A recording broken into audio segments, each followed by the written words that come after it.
In this video, I want to share with you the harmonica hook strategy. This is a different way of thinking when it comes to improvising on the harmonica, especially as opposed to what people normally do, which is noodling, but more about that in a minute. Now, I'm not going to cover the basics that you need to know to be able to improvise in this video. Just really quick, you need to be able to hit clean single notes. Your bends need to be functional if you're playing a scale that uses bends, and of course, you need to learn your scales. You need to be able to flow through them very quickly. Now, if you don't know how to do that, if that's new to you, then check out my free scale cheat sheet. The link to download it is down below in the description. But let's go and continue on with the harmonica hook strategy. So the idea here is that most people, when they go and improvise, they are going to do what we call noodling. They're just gonna kind of play randomly, play whatever comes to mind. Now, this can be great for getting started, but there are some downsides. One of the downsides is that you may fall into very familiar patterns that you've played 1,000 times before. So if you've ever had a jam and be like, I've played this exact song before, even though it's a totally new backing track, like you really should pay attention. The other problem here is that, noodling, playing just kind of randomly makes a jam, especially a longer one, kind of boring because there's nothing kind of holding it together. There's no through line throughout the song. You're just like, what do I think? What am I thinking now? You play it. What am I thinking now? You play it. And it just ends up being kind of exhausting for both you and your audience. If it's boring for you, it's boring for the people listening to you. And so one way of making it a lot less boring is to use repetition. People love repetition, and repetition is a great way of doing a lot of fun things. Like if you're repeating something, changing it up is a way to break expectations, and it's a really cool thing to be able to do. And that's exactly what we're going to talk about in today's video, because I've used repetition when I play by using what I'm going to call a hook. Now, a hook can be defined as a couple different things in music, but what I am going to define it as is a repetitive phrase that could be either relatively short or longer depending on the length of the chord progression that you're playing over. And this phrase is something that develops and changes throughout the course of a song. It is something that is played to make your jam a little bit more unique and characteristic. Okay, so the idea here is that you're coming up with something simple when you start playing, and then throughout the course of a song, you are adding new parts to it, you are making it better, you're changing it up in a variety of ways, which we will go into. So let me just give you an idea of what a hook sounds like. I'm going to give you two demos in this video. One of the demos is just going to be a basic riff that I'm going to play right now, and then I'm going to cut to an actual jam over a backing track for each of these different methods. So here's my first demo. Here is an example of a very simple hook.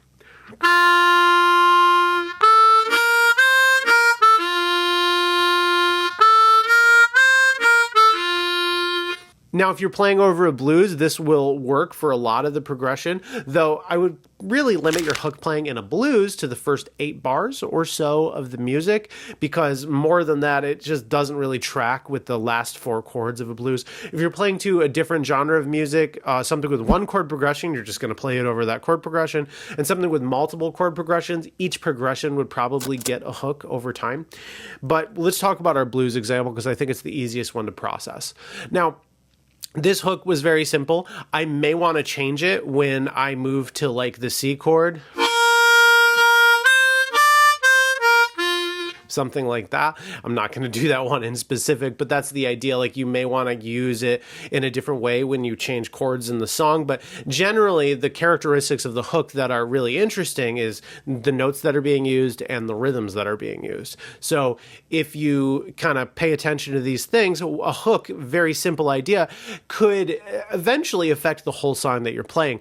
And this really comes up when you start changing this hook. I like to view this as embellishment. Okay, so you're trying to embellish the hook to make it more interesting. And I think there are 4 ways to embellish your hook, and let's go over them right now. Okay, so let's talk about the first way that you can embellish or change your hooks, and that is by altering the phrasing. Now, to show you this visually, I am drawing on my iPad here a bunch of blocks, and they are on a horizontal plane, okay? This horizontal plane is essentially the timeline of your music, just so you understand what we're looking at, and the different blocks could be either specific notes or different sections of phrases as a part of your hook. It really depends on how long the hook that you're playing is, but it doesn't really matter. I think you'll understand it. Now, changing your phrasing involves changing the timing or the placement of these blocks along the timeline. So this could mean, starting the whole thing late. This could mean stretching out different parts. I usually view it in a more micro sense. So like as an example, if this was what I was playing as a standard version, changing my phrasing might be something like this.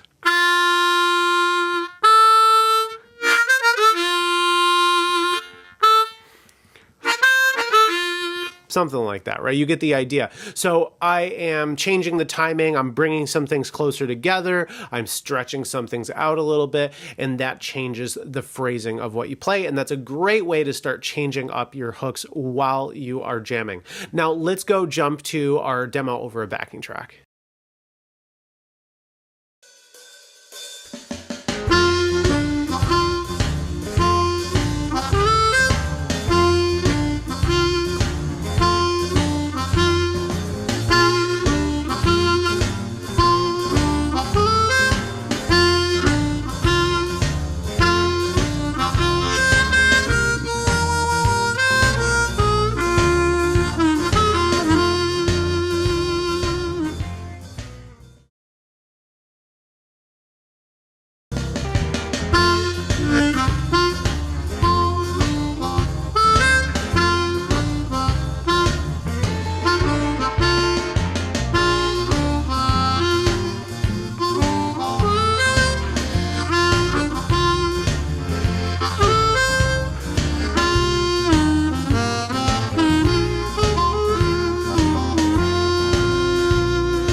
The next way of changing our playing is to add complexity, okay?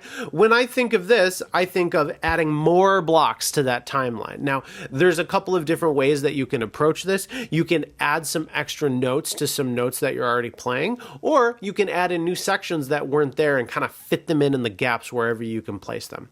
So here's an example. So we have that original riff.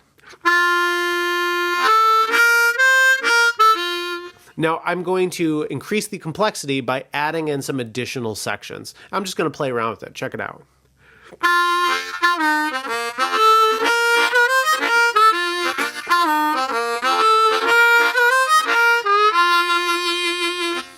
You can tell I'm taking the same general thing. All of the same pieces are there, but I'm adding new parts like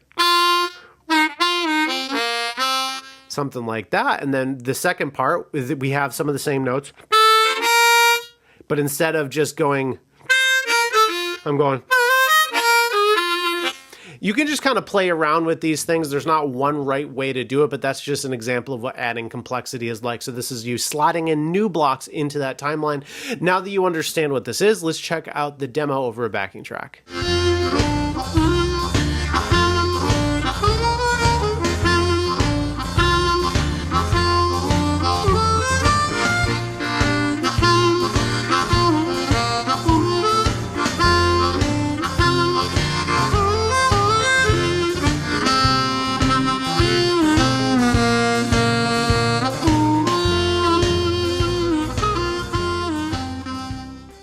The next way of changing or embellishing your hooks is the opposite of what we just talked about, and that is simplification. So let's say we have 5 blocks on the thing now, and then for a time or two, you take away 3 of them, and you're only left with 2 blocks. That's the idea behind simplification. So if I take this phrase that I'm playing, maybe I can make it very simple by just removing some of the notes.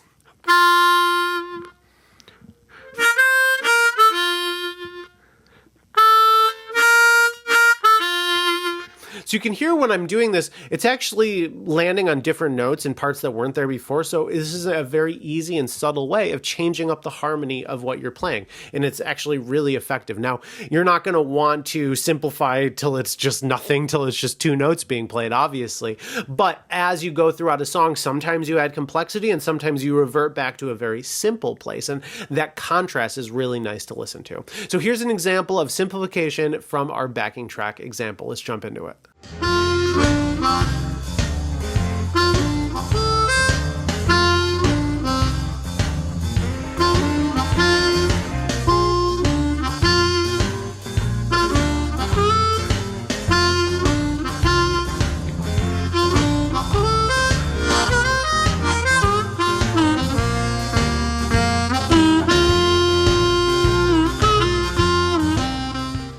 Finally, the last way of changing or embellishing our hooks is to add technicality. So this is adding techniques to your playing. Now, there's a whole bunch of ways that you can think of doing this. I'm going to give you a couple ideas. So if you're just playing a normal note, you could bend scoop up to it.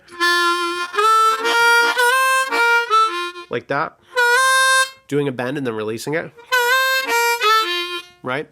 Or you could glissando up to a note. Right? That's very simple. You could add some slaps and pulls if you are a tongue blocking player. Okay. You could add chords, which would be used in a more rhythmic way. So you wouldn't want to do this all the time, but sometimes you could add chords to kind of give it a more of like a chord jam style feel while you're improvising.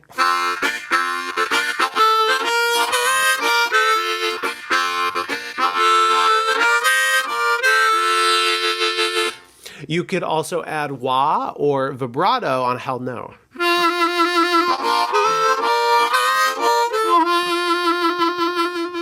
So those are some of the ways that I add technicality to my playing to make those hooks a little bit more interesting. Now let's jump to our demo using the backing track.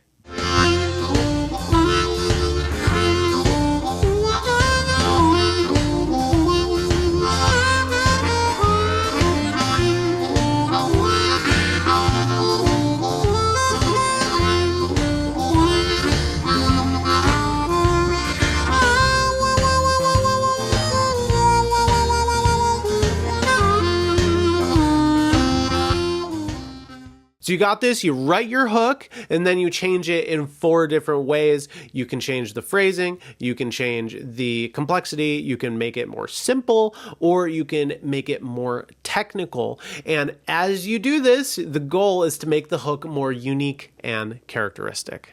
Now, if this was not enough for you, if you want to take this a step further, then I think you should watch this video up here where I'm going to give you a clear plan on how to learn improvising in the next week, and then you can start applying this to what you learned in that video. So go check it out.